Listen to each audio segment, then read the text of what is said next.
Uma outra notícia, o presidente da Câmara, Hugo Motta, e do Senado, Davi Alcolumbre, deram um prazo de 10 dias para que o governo derrube o aumento do IOF. Eles defendem que a equipe econômica crie medidas estruturantes e não medidas provisórias para aumentar a arrecadação toda hora.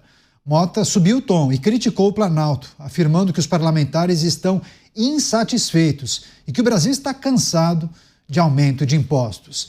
Você, Dávila, acompanhamos essas manifestações no dia de ontem, Congresso Nacional, por meio dos presidentes das duas casas, defendendo que o governo apresente medidas estruturantes e não MP com o objetivo de arrecadar mais e cobrir o rombo nas contas. Olha, Caniato, o recado do Congresso Nacional foi muito claro para o governo. Tanto o presidente da Câmara quanto o presidente do Senado, em voz uníssona, disseram claramente ao governo: se você insistir nessa história de aumentar imposto, nós vamos derrubar essa medida aqui. E deu um prazo de 10 dias para que o próprio governo retire a matéria, porque senão vai ser derrotada no Congresso. Ou seja, os parlamentares, neste caso, estão honrando a promessa de impedir aumento de imposto. Esse governo tem o péssimo hábito de aumentar imposto e meter a mão no nosso bolso toda vez que precisa de dinheiro. Não passa pela cabeça desse governo cortar despesa. Vale lembrar, Caniato, que em 2024, o ano passado, nós tivemos a maior arrecadação de imposto da história do Brasil. E agora, o governo quer tirar mais 37 bilhões de reais do nosso bolso.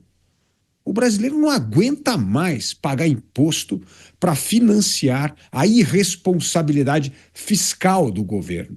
E tem mais, Caniato. Você se lembra que no governo Bolsonaro havia um comprometimento do governo em acabar com o IOF. Sabe por quê? Porque o IOF é uma jabuticaba que só existe aqui, não existe em nenhum outro país.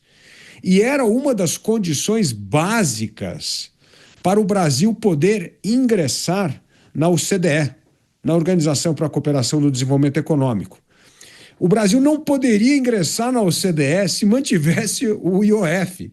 Então, ficou prometido que o IOF ia cair aos poucos e em 2028 seria extinto.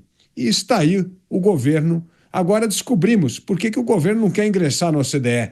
Porque ele quer ter recursos a todos os mecanismos para continuar aumentando imposto e metendo a mão no nosso bolso.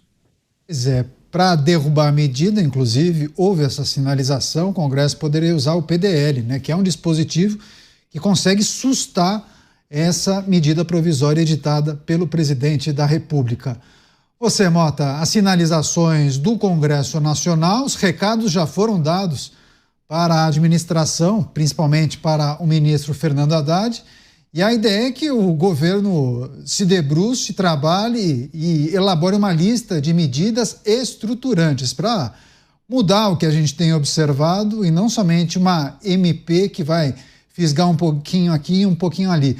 Só deixa eu receber as pessoas que nos acompanham pelas emissoras de rádio. Estamos debatendo o IOF e a sinalização do Congresso Nacional para que o governo pense em uma outra alternativa. Falam em medidas estruturantes, uma lista de iniciativas que poderiam reestruturar uma série de taxas, contribuições e impostos.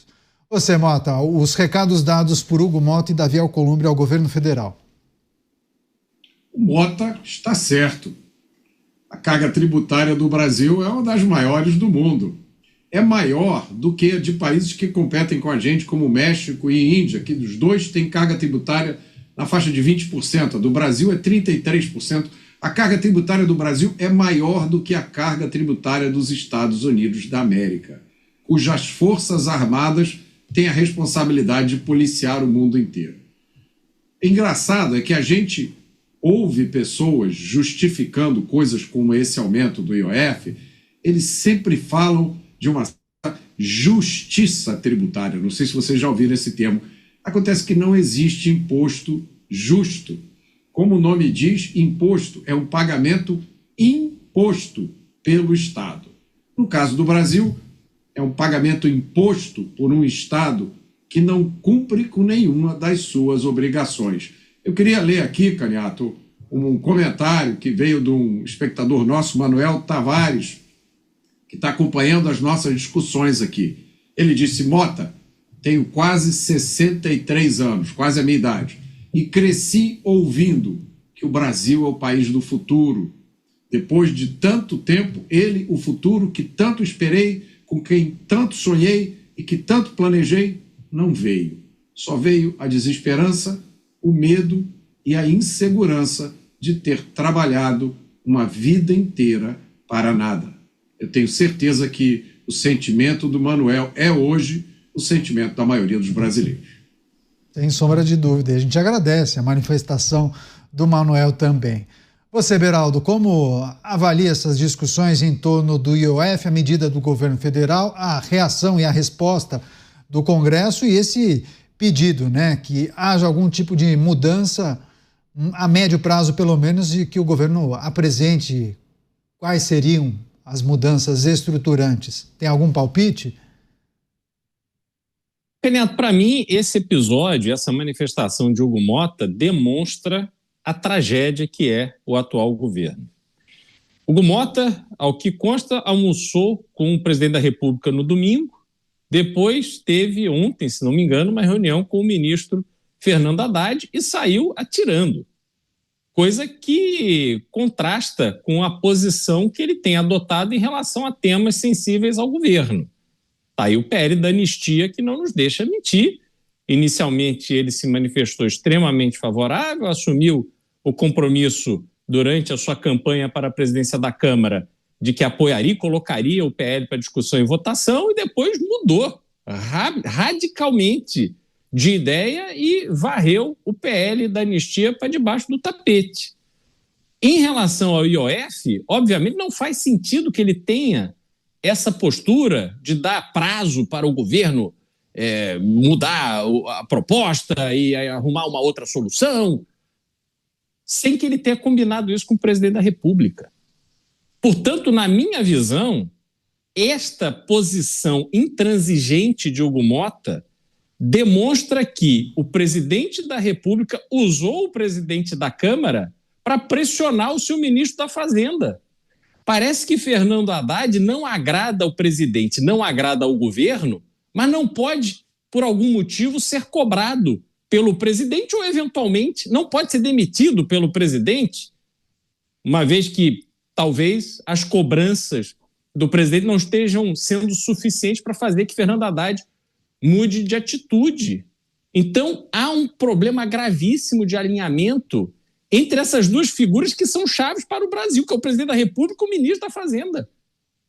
A gente está vivendo um absoluto caos. E este prazo de 10 dias para que se apresente uma nova solução, que nova solução é essa? Vai imprimir dinheiro, só se for. Por quê? Se não for uma solução que tribute o contribuinte, que meta mais fundo a mão no bolso do contribuinte, não há solução possível para tapar o buraco de um governo absolutamente irresponsável do ponto de vista fiscal, que a cada dia demonstra que não quer saber de reduzir gastos. Então vivemos o caos absoluto. E este caos, mais uma vez, fica demonstrado que está ali na alma do governo.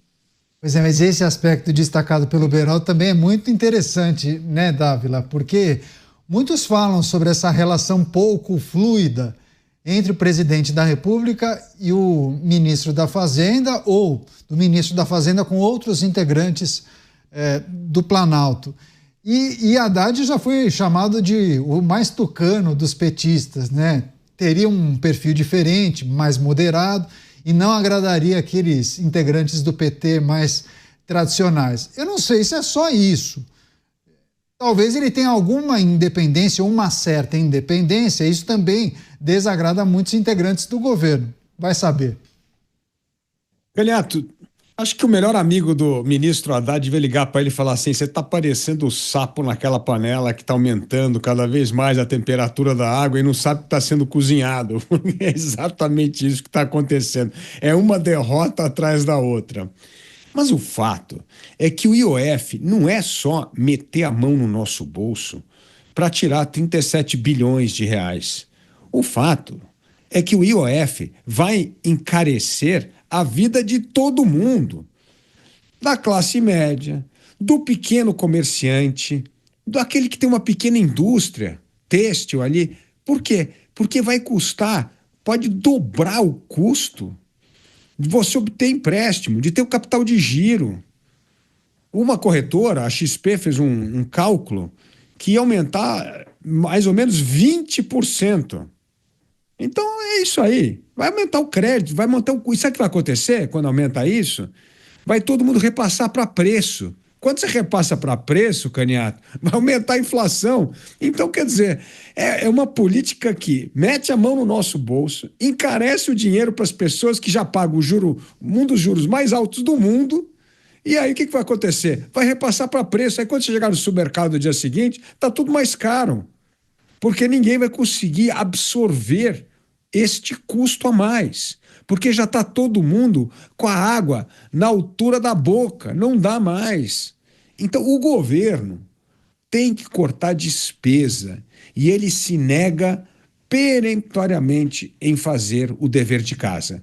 Por isso, ele só tem um jeito, aumentar a receita. E agora bateu um ponto que o Congresso disse: chega, não vamos em frente com mais uma medida para tirar dinheiro do bolso do contribuinte para financiar a irresponsabilidade fiscal do governo.